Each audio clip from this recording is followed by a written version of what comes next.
பலங்க. அப்பாங்கிற உணர்வு இருக்குல்ல, அது ஒரு பெரிய வலிமை. என்னன்னா என்ன, அப்பா இருக்கிறார் பார்த்துக்கிறார், அப்பா இருக்கிறாரு. நமக்கு ஊர்ல இருந்தா கூட அப்பா இருக்கிறார் அப்படிங்கிற அந்த ஒற்றை வார்த்தை தருகிற நம்பிக்கையை யாராலையும் இந்த உலகத்தில் தர முடியாது. அப்பா அவ்வளவு வலிமையானவர். அலெக்சாண்டர் அவருடைய வாழ்க்கையில நடந்த ஒரு சம்பவம், நான் எல்லா மேடையிலுமே நான் சொல்லியிருக்கிறேன். அலெக்சாண்டர் பாரசீகத்தின் மேல படையெடுத்து போறார். அவங்க அப்பாலாம் அவருக்கு அப்ப உயிரோட இல்லை. அந்த பாரசீகத்தை சேர்ந்த அரசர் எல்லாருமே தப்பிச்சு ஓடி போயிடுறாங்க. இவர் அங்க டென்ட் அடிச்சு தங்கி இருக்கிறார். திரும்ப வந்தாங்கன்னா அவங்களை அடிச்சு துரத்தணும் அப்படின்னு. ரொம்ப முடியாம போயிடுச்சு. அலெக்சாண்டருக்கு ரொம்ப பயங்கரமான ஒரு காய்ச்சல் வந்துருச்சு. அவர் கூட வந்த வைத்தியர்கள் யாராலையும் சரி பண்ண முடியல. இப்ப எதிரி நாட்டு அரசர் இருப்பார்ல, அந்த அரசருக்கு ஒரு வைத்தியர் இருப்பார்ல, அவர் வந்தார். இந்த காய்ச்சல் வந்து இந்த பகுதியில பரவுற காய்ச்சல் அரசே, என்னால இதை சரி பண்ண முடியும், நான் ஆனா அவங்க எதிரி நாட்டு வைத்தியர் தான், உங்க பேர் என்ன அப்படிங்கிறார். பிலிப் அப்படிங்கிறார். மருந்து அரைங்க அப்படின்றார்.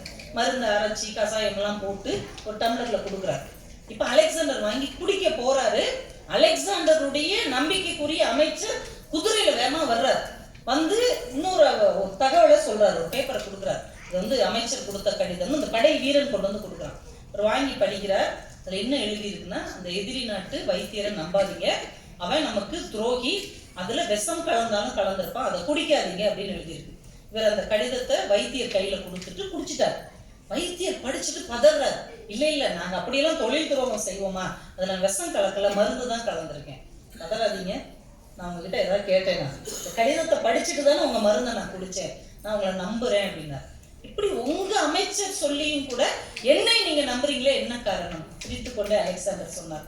வந்த உடனே உங்க பேர் என்னன்னு கேட்டேன். பிலிப்னு சொன்னீங்க. பிலிப் என்பது என் தகப்பனின் பேர். என் அப்பா பேர் வச்சிருக்கிற ஒருத்தன் கூட எனக்கு துரோகம் செய்ய மாட்டான். அப்பாங்கிறது ரொம்ப பெரிய விஷயங்க. அப்பாங்கிறது ஒரு கடல், அப்பாங்கிறது வானம், அப்பாங்கிறது ஆலமரம், அப்பாங்கிறது அடிமனதின் தைரியம். அப்பா கொடுக்குற ஒரு தைரியத்தை யாராலையும் கொடுக்க முடியாது. அம்மா வந்து அன்பு கொடுப்பாங்க, அம்மா பரிவு காட்டுவாங்க, அம்மா கனிவோட இருப்பாங்க, அம்மா நம்மளை ஆத்மார்த்தமா நேசிப்பாங்க. ஆனால் இந்த அகிலத்தையும் உன்னால் தாங்க முடியும் என்கின்ற நம்பிக்கையை அப்பாவின் சொல் கொடுக்கிற மாதிரி இந்த உலகத்தில் யாராலையுமே கொடுக்க முடியாது. அந்த திரும்ப தாய் தாய் அப்படின்னா அப்பாவோட தாய்மானவன் இருக்க முடியாதா? திருச்சியில சிவபெருமானுக்கு பேரே தாய்மானவர் தான். காவிரியில வெள்ளம் வந்துருச்சு, மகள் பிரசவ வழியால துடிக்கிறா. அம்மாவுக்கு சொல்லி விட்டுருக்கா, வீட்டுல யாருமே இல்லை அவளுக்கு துணைக்கு. அம்மா பிரசவம் பார்க்கறதுக்காக ஓடி வர்றாங்க, வெள்ளம் வந்துருச்சு. இந்த பக்கம் அம்மா நின்றுட்டு இருக்கிறாங்க, அந்த பக்கம் மக பிரசவ வழியில துடிச்சிட்டு இருக்கிறாங்க. சிவபெருமானை அம்மா வேண்டுறாங்க. அவர் பெண் வேடத்தில் போய் அவளுக்கு பிரசவம் பார்த்துட்டு போயிடுறாரு. வெள்ளம் தீர்ந்த உடனே அம்மா வந்து, என்னம்மா எப்படிமா குழந்தை பிறந்துச்சு, யாருமா வந்தா?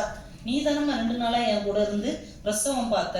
அம்மா அப்படியே உருகி போய், நான் வேண்டிய சிவன் தாயாக வந்து பிரசவம் பார்த்திருக்கிறான், அவன் தாயுமானவன் என்று சொன்னார்கள் என்றால் இறைவனே ஒரு தாயாக வர முடியும். அப்பாவும் நிறைய வீடுகள்ல ஒரு தாயாக இருந்து அந்த குழந்தைகளை வழி நடத்துவதை நம்ம நிறைய குடும்பத்துல பார்த்து கொண்டே தான் இருக்கணும். அப்பானா நமக்கு ஒரு அலட்சியம் ஆயிடும். அம்மா இல்லாம என்ன அவர் வளர்க்க முடியாது. எத்தனையோ குழந்தைகளை அம்மா இல்லாத வீட்டில் அப்பா நின்று வளர்த்திருக்கத்தான் செய்கிறார். அவருடைய மனசு நமக்கு அவ்வளவு எளிதா புரியாது. மகாராஷ்டிரால ஒரு அப்பாவுடைய மகன் 24 வயசு பையன் ஒரு பைக் ஆக்சிடென்ட்ல இறந்துட்டான். அவனுடைய நினைவு நாள் அன்னைக்கு அவனுடைய நண்பர்கள் எல்லாரும் வந்திருக்கிறாங்க. எல்லாருக்கும் கிஃப்ட் கொடுக்குறாரு, ஒரு பெரிய கிஃப்ட் எல்லாருக்கும் கொடுக்குறாரு. கூட இருந்த நண்பர் சொல்றாரு, உனக்கு என்ன ஏதாவது ஒரு மாதிரி ஆயிட்டியா, இப்படிலாம் பண்ணிட்டு இருக்க, அவன் மகன் இறந்ததுக்கு வந்திருக்கிற பசங்களுக்குலாம் கிஃப்ட் கொடுக்குற, ஏன்ப்பா அவனுக்கு என்னாச்சு நீ பேசாம இருந்து வந்த பசங்களுக்கு பூரா கிஃப்ட் கொடுத்துட்டு இன்னொரு கிஃப்ட் எடுத்து பிரிச்சு பாரு அப்படின்னாரு. பிரிச்சு பார்த்தா உள்ள ஹெல்மெட் இருந்தது. அப்பா சொன்னார், அன்னைக்கு அவசரமா அவன் பைக் எடுத்துட்டு கிளம்புனான், தலையே அடிச்சுக்கிட்டேன், ஹெல்மெட்டை போட்டுட்டு போடா, ஹெல்மெட்டை போட்டுட்டு போடான்னு. இருக்கட்டுப்பா இந்தா வந்ததுன்னு போனான். 1/2 மணி நேரத்துல வெறும் பார்சலா தான் வந்தான். ஒரு தகப்பனா எனக்கு கிடைத்த இந்த நிலைமை வேற ஒரு தகப்பனுக்கும் கிடைக்க கூடாது என்பதற்காகத்தான் எல்லாருக்கும் இந்த நேரத்துல ஹெல்மெட் கொடுக்குறேன் அப்படின்னா.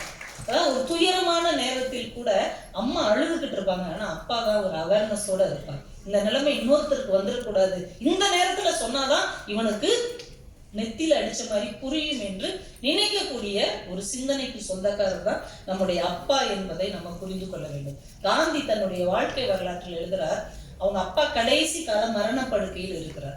இவர் அவங்க அப்பா என்னெல்லாம் சொல்லி கொடுத்தாரோ அது எல்லாத்தையுமே மீறி இருக்கிறார். நம்ம வீட்டுல அதான வழக்கம், அப்பா என்னெல்லாம் செய்யக்கூடாதுன்னு சொல்றாங்களோ அதை கூட நம்ம செய்வோம். அதுவும் ஆம்பளை பசங்க ரொம்பவே செய்வாங்க. இருந்தாலும் என்ன சொல்றது, நம்ம என்ன கேட்கறது, எப்பயுமே அந்த ஒரு குணம் இருக்கும் ஆம்பளை பசங்களுக்கு. இவர் மாமிசம் சாப்பிட்டுருக்கிறாரு, எல்லா தவறு வீட்டுல திருடி இருக்கிறாரு, எல்லா தப்பும் பண்ணியிருக்கிறாரு. ஆனா அப்பா மரண படுக்கையில் இருக்கிறார். இப்பயாவது நம்ம அப்பா கிட்ட உண்மையை சொல்லணும். ஏன்னா அவர் காந்தி இல்லை அப்படியே ஒரு சிந்தனை அப்பாட்ட போய் அவர் கையை பிடிச்சிக்கிட்டு, நான் இந்த தப்பெல்லாம் நான் பண்ணேன்ப்பா, உங்ககிட்ட இதெல்லாம் நான் மறைச்சிட்டேன்ப்பா, என்னை மன்னிச்சிடுங்க. இப்ப அந்த அப்பா நினைச்சா திட்டி இருக்கலாம், கோவப்பட்டிருக்கலாம், கையை உதறி இருக்கலாம். ஒண்ணுமே செய்யாம காந்தியுடைய அப்பா அழுதார். காந்தி எழுதுகிறார், நான் வாழ்க்கையில் எத்தனையோ தவறுகளை அதுவரை செய்திருந்தேன், ஆனால் என் தகப்பன் விட்ட அந்த ஒரு துளி கண்ணீர் என் எல்லா பாவங்களையும் அழித்து விட்டது என்று. அப்பா அழுது அவங்களால தாங்கவே முடியாது. அப்பா அழுது யாராவது நீங்க பார்த்துருக்கீங்களா? அப்பா அழுது யாராவது பார்த்துருக்கீங்களா? அம்மா அழுதுருவாங்க. அம்மாவை அழ வைக்கிறது ஈஸி. இதெல்லாம் இட்லியா? இந்த இட்லின்னு சொன்னா நாய் கூட நம்பாதன்னு மட்டும் சொல்லுங்க. உங்க அப்பாவெல்லாம் நாங்க எட்டி வந்து அன்னைக்கே சொன்னாங்க, இந்த குடும்பத்துல போய் கல்யாணம் முடிச்சு கொடுக்காதுன்னு எங்க அம்மாட்ட அப்படின்னு 3 தலைமுறைக்கு இழுத்துட்டு வந்து அழுவாங்க. அப்பாவை அழ வைக்கவே முடியாது, அழவே மாட்டார். ஏன்னா அவர் இரும்பலையா செஞ்சிருக்கு அவருடைய இதயம். ஏன் அழ மாட்டாரு? அவருக்கும் கஷ்டம் இருக்கும், அவருக்கும் அவமானம் இருக்கும், ஒரு பயங்கர துயரத்தோட தான் ஒரு இடத்துல வேலை பார்ப்பார்.